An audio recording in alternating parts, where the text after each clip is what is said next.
Dieu bénisse vos activités. Dieu bénisse vos familles. Dieu bénisse tout ce que vos mains touchent au nom de Jésus. Et que votre vie soit toujours une source de bénédiction. Dans le nom de Jésus.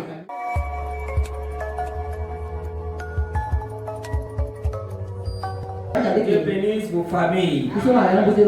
Dieu bénisse tout ce que vos mains touchent au nom de Jésus. Et que votre vie soit toujours une source de bénédiction. Dans le nom de Jésus.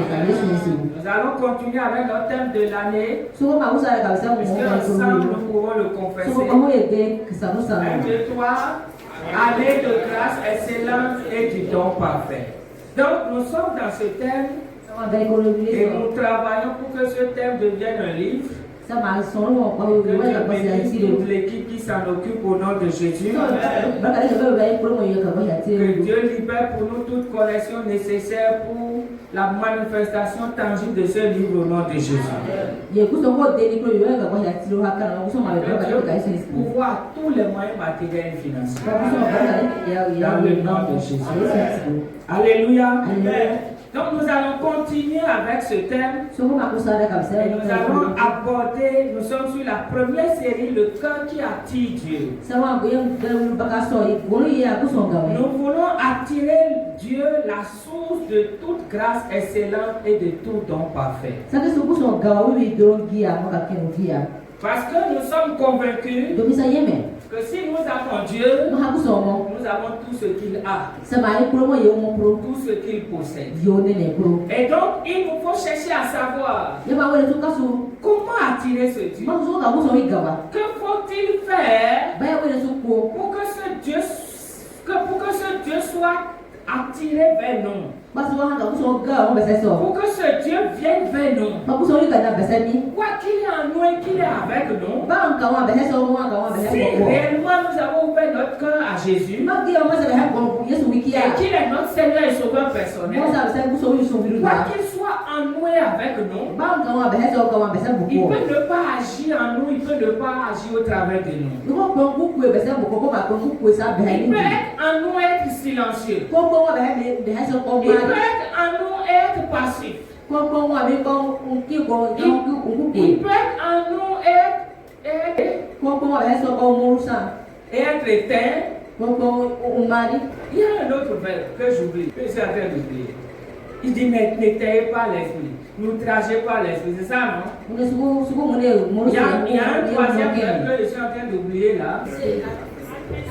Voilà, que Dieu vous bénisse. Vous pouvez être là et être attristé. Attristé de la manière dont nous vivons. Attristé de ce que nous ne lui permettons pas d'agir. Alors, le cœur qui attire Dieu, pour tout enfant de Dieu, c'est le cœur qui active la manifestation de la présence de Dieu en nous et avec nous. Et nous avons vu dans le premier thème, quel est le premier thème que nous avons vu? Le cas de je dois me démarquer, je dois me distinguer, je dois me séparer. Et le deuxième thème, le cœur d'obéissance et de soumission à Dieu. Le cœur d'obéissance et de soumission à Dieu. L'obéissance et la soumission proviennent d'un cœur. Alléluia. Alléluia. Gloire à Jésus-Christ. Parfois les deux veulent dire la même chose. Parfois l'obéissance se rime à la soumission et la soumission se rime à l'obéissance. J'ai préféré séparer les deux pour que nous puissions comprendre encore en profondeur. Nous allons ouvrir nos Bibles dans 1 Samuel chapitre 15. Nous voyons dans 1 Samuel chapitre 15. Dans 1 Samuel chapitre 15, avant que nous ne lisons, le peuple d'Israël a demandé un roi. Alors que Dieu était son roi. Le peuple a voulu être comme les autres peuples. Le peuple d'Israël a voulu être comme les autres peuples qui ont un roi. Ils veulent se ressembler aux autres. Le monde n'a pas changé. Aujourd'hui, les enfants de Dieu, parfois, nous voulons ressembler aux païens. Nous voulons parfois ressembler à ceux qui ne craignent pas Dieu et dont les choses semblent nous attirer. Ça n'a pas daté d'aujourd'hui. Israël a voulu être comme les autres peuples qui ont un roi alors que Dieu était son roi. Cette demande a déplu, cette demande a fâché le roi Samuel. Il est allé devant Dieu. Dieu dit ne t'inquiète pas. Ce n'est pas toi que le peuple rejette, mais c'est moi que le peuple rejette. Mais nous allons faire la volonté du peuple. Et c'est là la volonté permissive de Dieu. Parfois on dit que Dieu, c'est Dieu même qui a voulu. Dieu n'a pas voulu, mais Dieu a fait ce que selon ta volonté, pas selon sa volonté. Et lorsque Dieu permet que notre volonté se passe, ça nous coûte toujours cher. Vraiment très cher. Dieu dit il n'y a pas de problème. Je vais me soumettre à la volonté du peuple. Et donc toi Samuel, prends ton courage à deux mains et tu vas prendre le prochain roi. Pour me résumer, le jour arrive. Alors que notre ami Saül a été déjà prévenu à l'avance que c'est lui qui sera un roi parce qu'il avait au préalable rencontré Samuel pendant qu'il cherchait les annexes de son père. Dieu a déjà montré à Saül qu'il a aussi son choix. Son choix permissif. Et pour ça, Dieu va donner des signes pour rassurer Saül. Mais le jour arrive, le jour de la consécration arrive. Et pour me résumer, Saül va se cacher dans les bagages. Quand on voit cette attitude de Saül, alors qu'il était géant, grand de taille, assurément beau et tout, quand on voit cette attitude, ou peut-être il se dit je suis indigne d'être le roi d'Israël, je ne suis pas qualifié d'être le roi d'Israël. Quand on voit humainement cette attitude, on a tendance à croire que voilà un cœur simple. Voilà certainement un cœur obéissant, soumis. Voilà certainement quelqu'un qui va marcher avec Dieu. Parce qu'il se voit comme petit devant la grande tâche qu'il lui a confiée. Donc il va dépendre du grand Dieu pour accomplir cette grande tâche. C'est pourquoi Dieu dit, on voit l'apparence. Moi, je vois le cœur. Apparemment, Saül a l'air d'être humble, simple. Beaucoup parmi nous ont l'air d'être simples, humbles. Jusqu'à ce qu'une petite élévation ne vienne. Et elle révèle le cœur qui était là. Ce n'est pas que l'élévation a changé le cœur, mais l'élévation n'a fait que révéler le cœur qui était là et qui était camouflé, peut-être par un manque ou par des besoins ou par certaines frustrations. Mais l'élévation est venue, a enlevé la peinture qui était là et révèle maintenant ce qui réellement devrait être. Je prie pour vous et pour moi qu'aucune innovation pas ne vienne nous changer, mais qu'aucune innovation ne vienne nous déformer dans le nom de Jésus. Et je prie que Dieu nous donne ce cœur d'obéissance, que toute innovation va révéler, va faire apparaître, que toute innovation va positionner plus tard au nom de Jésus. C'est pour ça que ce thème est indispensable, du moins ce thème est important pour nous. Nous avons tendance à croire que nous sommes humbles et assez capables d'obéir à Dieu. Surtout nous, qui disons enfants, du moins serviteurs de Dieu. Vous voyez en nous des modèles d'obéissance et de soumission. Ce n'est pas forcément faux. Mais priez pour que Dieu nous aide à garder ce cœur, à travailler ce cœur. Priez pour nous pour que ce cœur soit réellement vrai. Pendant que nous-mêmes nous prions pour vous. Gloire à Jésus-Christ. Quand Samuel va oindre Saül, le cœur de Saül va commencer par se marier. Dans un premier temps, Samuel a dit à Saül, va à Gilgal, attends-moi 7 jours. Je vais venir et je vais faire le sacrifice. Attends-moi. Le gars il a attendu 7 jours. Mais le 7e jour, comme les Philistins et tout le pressaient, l'armée ennemie était en train de le presser et sa propre armée, ces soldats-là sont en train de déserter les lieux. Saül, il est roi, mais il n'est pas sacrificateur. Laissons chacun dans sa fonction. Il y en a qui vivent comme pasteur, ils n'ont pas besoin de pasteur. Il y en a qui vivent comme s'ils n'ont pas besoin d'hommes de Dieu dans leur vie. Mais il y a aussi parfois nous les hommes de Dieu qui exagérons aussi dans la vie des gens. En prenant fait nos esclaves. Et voilà la confusion plane maintenant. Vous avez besoin de nous, nous avons besoin de vous. C'est une relation d'équilibre. Il faut que nous soyons honnêtes pour le dire. Une église sans membre, c'est une église sans pasteur. C'est un homme de Dieu. Alléluia. Gloire à Jésus-Christ. Alors Saül va maintenant faire ce sacrifice. Et il va outrepasser ses fonctions. Son fonction.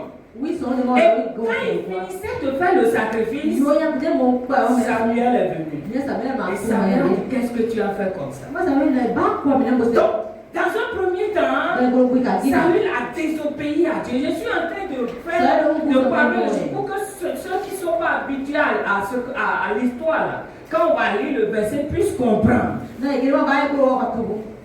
Gloire à Jésus-Christ. Il a premièrement désobéi à Dieu. Maintenant, Dieu veut le racheter. Pour racheter Saül, Dieu va venir encore dans 1 Samuel chapitre 15. Dans 1 Samuel chapitre 15, Dieu dit maintenant, va tuer tous les Amalécites. Roi, enfant, femme, bête, tout. Tout pas interdit. Ne laisse personne, ne laisse rien vivant.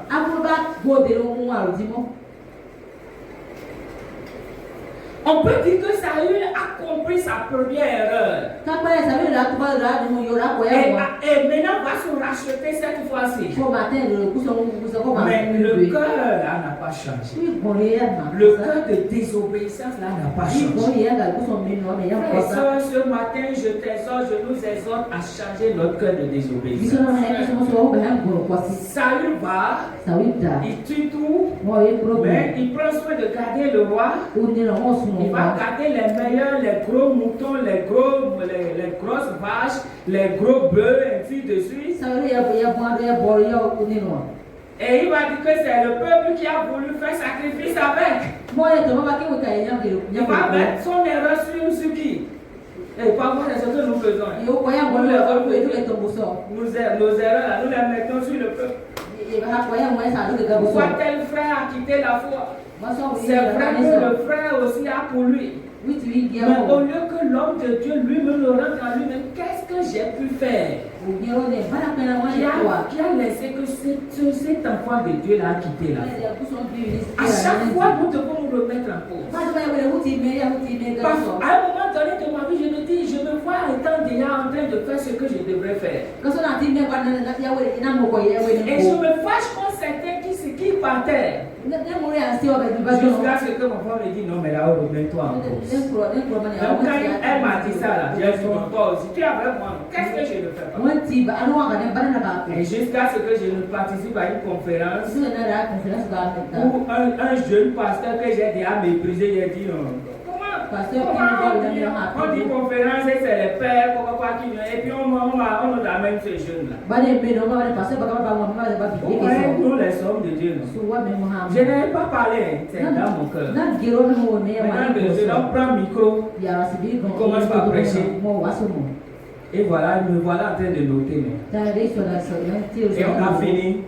C'est l'une des premières fois où on finit un message et je vais demander le message. Payer pour avoir le message. Et c'est ça qui a changé ma vie. Mon approche des choses. Ma compréhension des choses. Gloire à Jésus-Christ. Donc Saül n'a pas obéi totalement. Et toute désobéissance partielle est une. Toute obéissance partielle est une désobéissance. Dieu avait prévu que Saül, sa royauté allait être, du moins, c'est-à-dire Dieu allait renforcer sa royauté.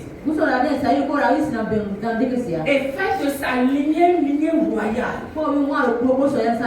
Et donc, selon Dieu, là, les rois proviendraient de la tribu de Benjamin, parce que Saül est de la tribu de Benjamin. Mais la désobéissance de Saül va tout changer, tout changer. Ça va tout changer. Au point où Dieu dit, je regrette de l'avoir établi comme roi. Et Dieu dit, désormais là, j'enlève la royauté de sa lignée. Ma désobéissance peut créer des problèmes à nos enfants, aux enfants de nos enfants, à nos lignées. C'est pourquoi je peux exhorter quelqu'un ce matin. Écoute, ta vie n'est pas liée à toi seul. Ta vie n'est pas liée à toi seul. Parfois on dit non, c'est ma vie. Je la vis comme je veux. Non, je la vis comme je l'entends. Non, tu portes tes enfants en toi. Les enfants de tes enfants sont en toi. Ta lignée en toi. Et une désobéissance peut porter préjudice à la vie de ta lignée. C'est pour ça, frères et sœurs, nous devons nous asseoir et parler au Seigneur. Seigneur, viens à mon secours. Nous avons vu même dans 1 Samuel 15, on a vu mercredi. Quand Dieu a dit de détruire Amalek, c'est à cause de ce que Amalek avait fait dans Exode 17. Vous pouvez comprendre. C'était Amalek. Exode 17 et 1 Samuel 15, c'est plusieurs centaines d'années. Mais Dieu dit, je me souviens. Je prie pour toi et moi que Dieu se souvienne que de nos bonnes œuvres. Que Dieu se souvienne de nos obéissances. Que Dieu se souvienne de nos soumissions. Et qu'il nous donne de toujours nous soumettre à lui. De toujours lui obéir. Dans le nom de Jésus. Dieu s'est souvenu des offrandes de qui? De Corneille dans Actes chapitre 10. Et Corneille qui n'était pas qualifié, il était loin. Et Paul dit dans Éphésiens 2 là, ils étaient des gens comme Corneille, comme nous là, nous étions très très loin, nous étions des étrangers. Le cas de Corneille a fait que Corneille de l'étranger, il est devenu enfant de la maison. Alléluia. Je prie que le Seigneur nous aide à avoir ce cœur. Ouvrons maintenant nos Bibles dans 1 Samuel 15, verset 22. Écoutons maintenant, Dieu vient et Dieu prononce la sentence. Écoutons la sentence de Dieu dans 1 Samuel 15, 22. Oui, 22, allons-y. 1 Samuel 15, 22. Samuel dit, l'Éternel trouve-t-il du plaisir dans les holocaustes et les sacrifices comme dans l'obéissance à la voix de l'Éternel? Voici, L'obéissance vaut mieux que les sacrifices et l'observation de sa parole vaut mieux que la graisse des délits. Oui, continue. Car la désobéissance est aussi coupable que la divination. Et la résistance ne l'est pas moins que l'idolâtrie et les théraphies. Puisque tu as rejeté la parole de l'Éternel, puisque tu as rejeté, il te rejette aussi comme roi. Il te rejette encore comme roi. Je prie que quiconque a rejeté ce matin, la grâce de Dieu l'intègre au nom de Jésus. Et je prie que quiconque a encore un cœur dur ce matin, que son cœur soit devienne flexible. Que Dieu lui donne un cœur de chair. Dans le nom de Jésus. L'obéissance à Dieu. La soumission à Dieu. C'est très capital, frères et sœurs. C'est la clé des clés. Nous ne sommes pas autorisés à vivre notre vie comme nous l'entendons. Si tu continues de vivre comme tu veux, tu entends là. Je suis venu te dire ce matin. C'est parce que tu n'as pas encore compris. Est-ce que votre mouton que vous avez acheté, votre mouton là, il s'appartient à lui-même? Est-ce qu'il vit comme il veut? Est-ce qu'il va là où il veut? Est-ce qu'il mange ce qu'il veut? Est-ce qu'il boit ce qu'il veut? Est-ce qu'il se fait des amis comme il veut, quand il veut? Dites-moi, est-ce que votre mouton veut que vous avez acheté là? Est-ce que vous le laissez vivre comme il veut? Nous avons été rachetés par le sang de Jésus. Pour ne plus nous appartenir, mais pour appartenir totalement à Dieu. Et pour l'être obéissant soumis. Et toute obéissance, toute soumission. Par le chemin de la paix, la tranquillité, le repos.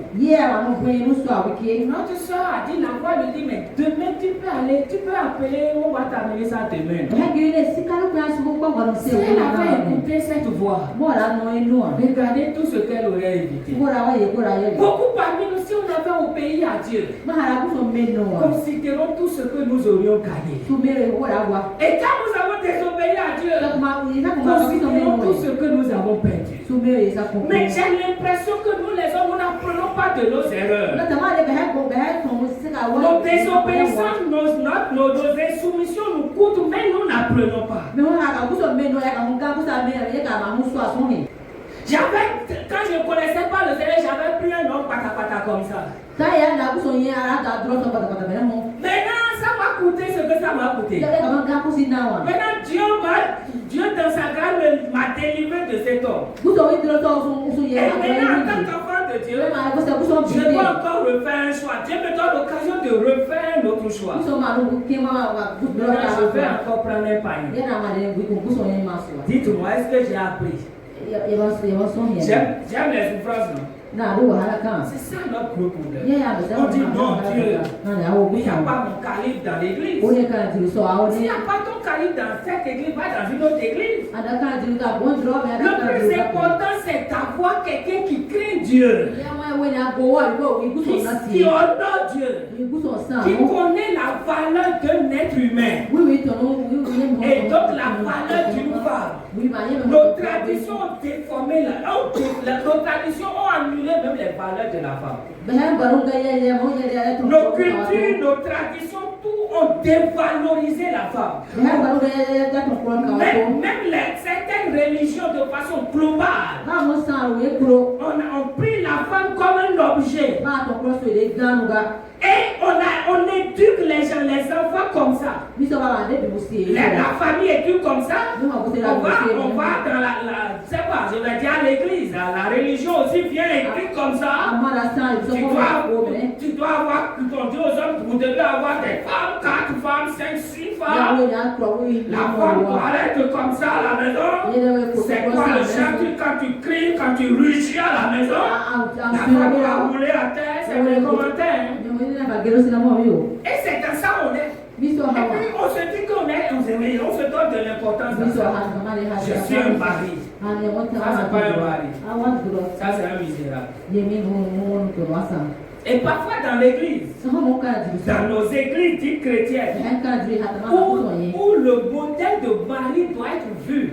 Il n'est pas là aussi de voir des maris léons à la maison. Quand ils ne sont pas à la maison là, les enfants sont très heureux.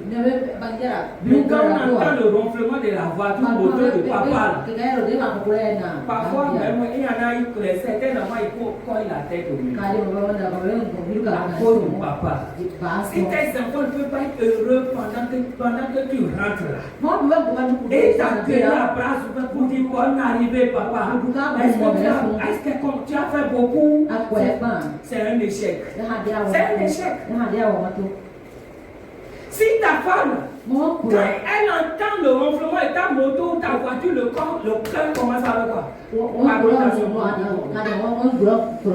Et elle est obligée d'aller prendre ses parts. Quel médicament vous prenez pour ça? Doliprane.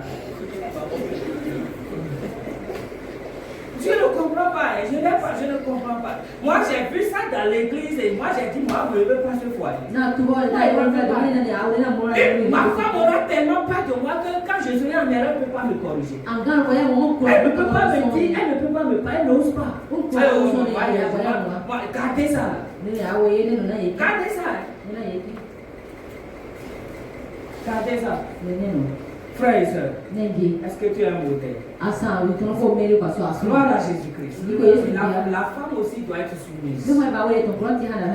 Et tout ça, nous allons voir dans ce texte. Parce que tout part de l'obéissance, la soumission à Dieu. Pour le jaillir sur les autres. Alléluia. Dieu dit à Saül, tu m'as rejeté, je te rejette aussi. Tu m'as rejeté comment? En désobéissant à mes ordres. Donc, désobéissance dans ma vie amène le rejet de Dieu. Donc, écarte Dieu. Éloigne Dieu. Je suis en train de dire, Dieu, je n'ai pas besoin de toi dans ma vie. Tout domaine où je désobéis à Dieu, je lui dis, je n'ai pas besoin de toi dans ce domaine. Maintenant, c'est quoi l'obéissance, c'est quoi la soumission? On va beaucoup écrire maintenant, on va un peu écrire. Et là, c'est littérature, il faut qu'on comprenne. Dans le contexte, dans la définition biblique de soumission, d'obéissance, toi et moi, il faut noter, hein, ceux qui n'ont pas amené carré Bible, tout ça. Je vous exhorte prochainement. Vous avez votre téléphone, je n'ai pas été allé sur Facebook ni sur WhatsApp, mais allez dans Bloc-Notes. Allez dans Bloc-Notes et écrivez avec moi. Alléluia. C'est quoi l'obéissance? L'obéissance à Dieu, obéir à Dieu, obéissance à Dieu, c'est écouter attentivement. Écouter attentivement. Donc, toi et moi, on doit écouter attentivement. Tu viens à l'église là. En principe, on vient à l'église pour écouter attentivement Dieu. On travaille de tout ce qui se passera. Louange, témoignage, adoration, message, offrande, tout. Mais je ne comprends pas. Aujourd'hui, maintenant, la technologie nous a déformés. Nos téléphones ont d'importance pour nous. Pendant que nous sommes dans la présence de Dieu, elle nous empêche d'écouter attentivement. Nos téléphones nous prennent l'attention de Dieu. Et Dieu c'est pour ça que Dieu ne peut rien faire pour changer notre vie. Écoutez, Dieu ne peut pas décider de façon unilatérale de changer la vie de quelqu'un. Dieu collabore avec la personne pour changer la vie de la personne. C'est une collaboration.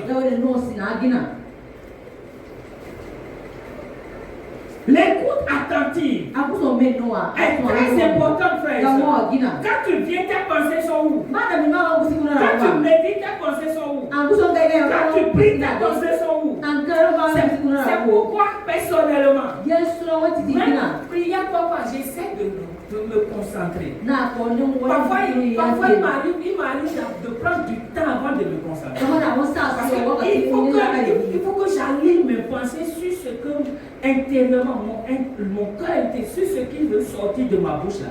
Il faut que je puisse aligner ça. Sinon, je suis un hypocrite. Parce que je dis quelque chose et je pense à autre chose. Donc, il me faut cette concentration. Et parfois, ça prend du temps. Même quand je prends le micro pour prêcher au culte, j'ai prié au vous ne pouvez pas comprendre parce que pour moi, mais moi, je sais le travail que je fais intérieurement. Parfois, parce que je n'ai pas encore trouvé cet équilibre-là, il faut donner certaines requêtes d'ordre général pour le temps de faire quoi.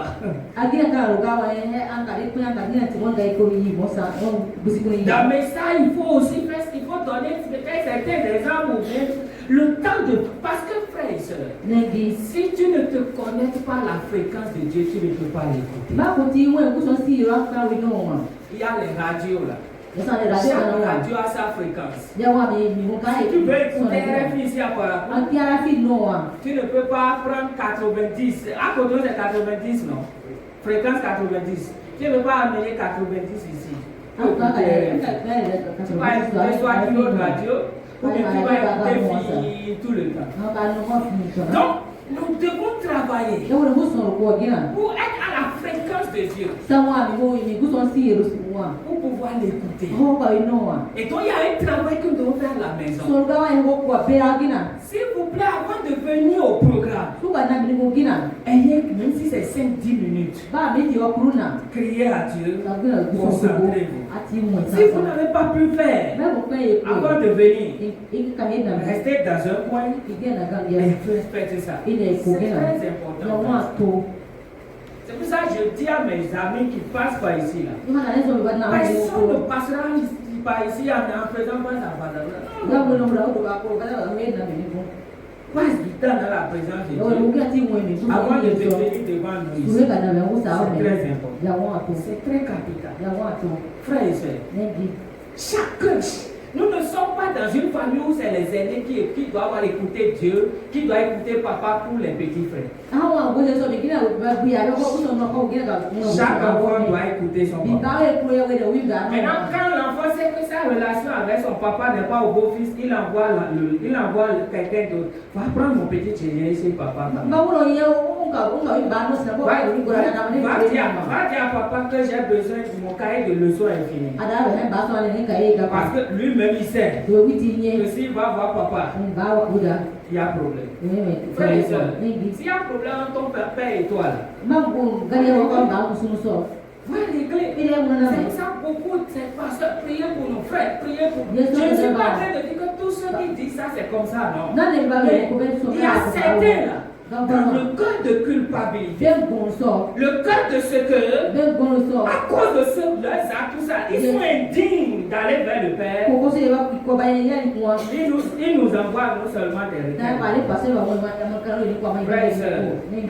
Nous allons le faire, mais ça ne t'arrange pas.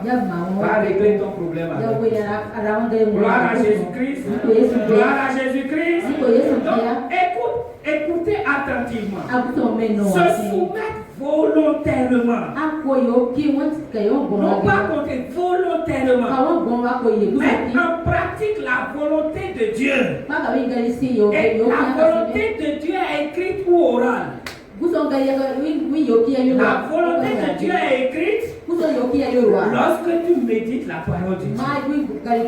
Qui est écrit là? La révélation vient. Maintenant, la volonté de Dieu devient orale lorsque tu écoutes le message maintenant. Lorsque tu as un programme et tu es en communion fraternelle avec tes frères. C'est l'une des raisons pour lesquelles on ne doit pas mépriser les frères et sœurs. Même le frère que tu estimes, le frère ou la sœur que tu estimes être, je sais pas, être immature, bébé spirituel, Dieu peut passer par lui et te parler. Il ne faut mépriser personne. Le Seigneur nous aide au nom de Jésus. Gloire à Jésus-Christ. Qu'est-ce que c'est qu'obéissance à Dieu? C'est se placer sous autorité de Dieu en répondant à ce qu'on entend. Se placer sous autorité. Que le Seigneur nous aide. C'est faire la volonté de Dieu même quand c'est difficile. Faites ce que Dieu veut même quand c'est difficile. C'était difficile pour Jésus d'aller à la croix. Au moment où il a pleuré, du moins il a prié et la sueur est devenue comme la quoi, grumeau de César. Mais dans cette condition, il a dit non pas ma volonté. Non pas ma volonté, mais ta volonté. Quand c'est difficile pour nous, frères et sœurs, qu'est-ce que nous faisons? Très souvent, nous mettons la volonté de Dieu de côté.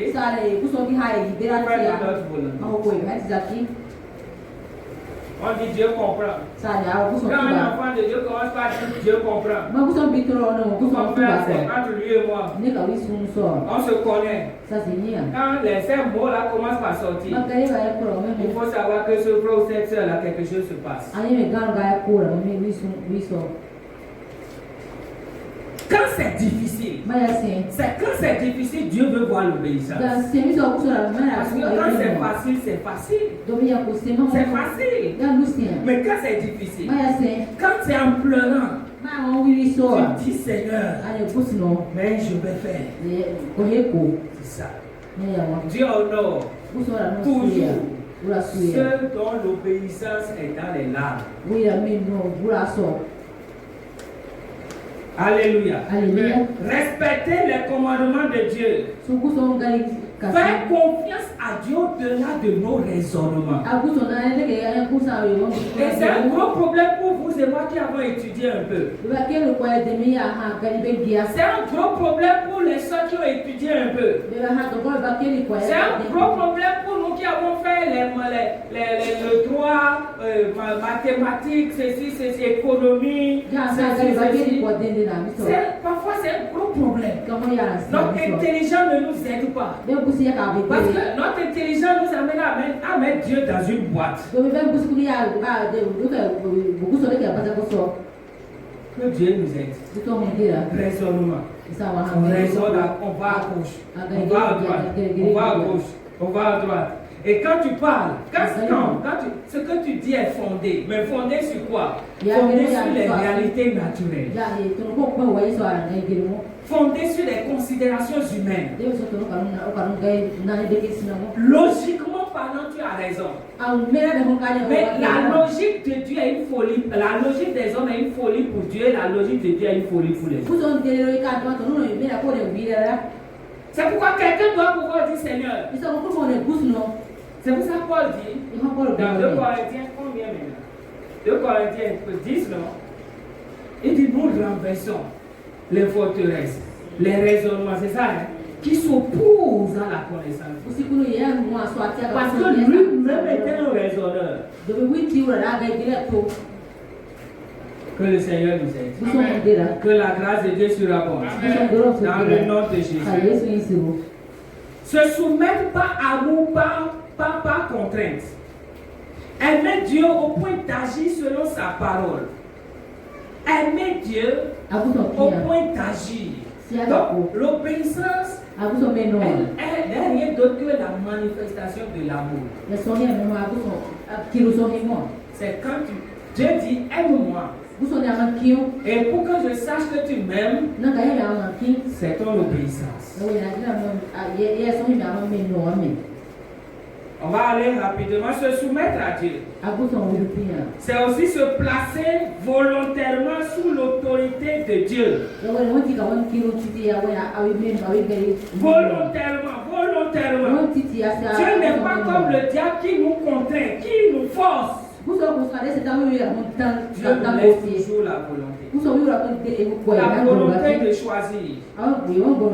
Se soumettre, se placer volontairement sous l'autorité de Dieu. Reconnaître sa souveraineté. Aligner sa volonté à la sienne. Et le mot qui est traduit par soumission, quand on va dans Jacques 4, verset 7, si je ne m'abuse, ce mot-là veut dire se ranger. Se ranger sous. Se placer sous l'autorité Comme un soldat sous son commandement. L'apôtre Paul nous dit que nous sommes aussi des soldats de Dieu. Maintenant, est-ce que nous sommes sous le commandement de Dieu? Prenez tout soldat. Le soldat là, il obéit à quoi? Au commandement.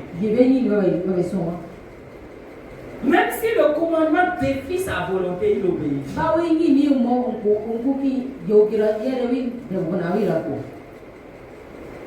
Regardez comment nous vivons.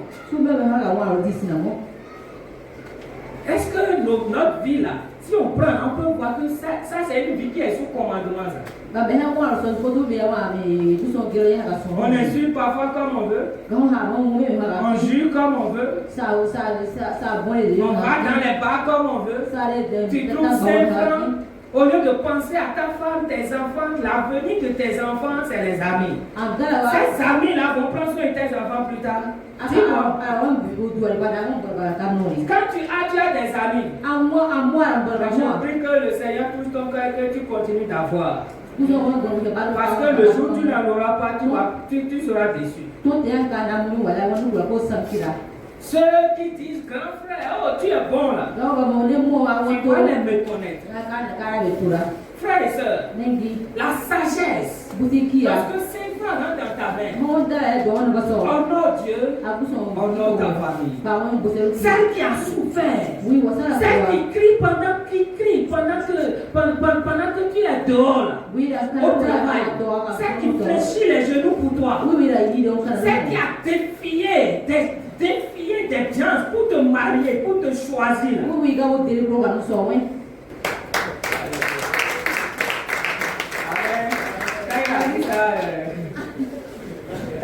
Mon ami là, bon, on va pas aller dans les détails. Et je vois la femme aussi grossir maintenant. Quand elle dit comme ça, on oublie pasteur. Je prie que ça soit toujours tout au nom de Jésus. Vous allez tout passer par ici. Que Dieu bénisse ma femme. Que Dieu bénisse ma femme. Que Dieu bénisse ma femme. C'est ça nous notre récompense. Mais nous payons aussi un prix. Et aidez-nous dans ce travail. En obéissant à la parole. Attache-toi à ta femme. Attache-toi à tes enfants. Prépare l'avenir de tes enfants avant que la mort ne... Moi, j'ai encore fait cette prière aujourd'hui. Saül est mort en laissant des problèmes à s'allier. En laissant des malédictions à s'allier. J'ai dit, Dieu, aide-moi, Seigneur. À mon départ, je laisse la bénédiction à ma famille. Je laisse la joie, la paix. Qu'est-ce que tu vas laisser? Quand ne veut pas, la mort viendra. Et la prière, c'est que la mort nous trouve autant convenable. Le temps que tu as prévu. Mais quand tu vas partir là, qu'est-ce que tu vas laisser? À ta femme, à tes enfants, ou à ton mari, à tes enfants. Qu'est-ce que tu vas laisser? Des problèmes? Des soucis? Et on va courir à gauche, à droite, au tribunal, par ici, par là. C'est pour ça que je prie pour les célibataires que Dieu leur donne de comprendre. C'est une grâce. Je disais à certaines soeurs hier, c'est une grâce de connaître le Seigneur très jeune. Et vous ne pouvez pas ne pas profiter de cette grâce. Évitez des erreurs fatales pour ne pas souffrir plus tard. Je demande aux frères ici qui vivent avec leurs femmes en copinage, en concubinage, je ne sais pas tout ce que vous voulez là. Allez honorer vos femmes. Vos dettes sont trop. Allez payer vos dettes. Va doter ta femme. Va l'honorer dans sa femme. Va la respecter dans sa femme. Amène-la devant l'autorité de l'état civil. Que l'état vous reconnaisse. Ça va éviter les va-et-vient inutiles plus tard au tribunal.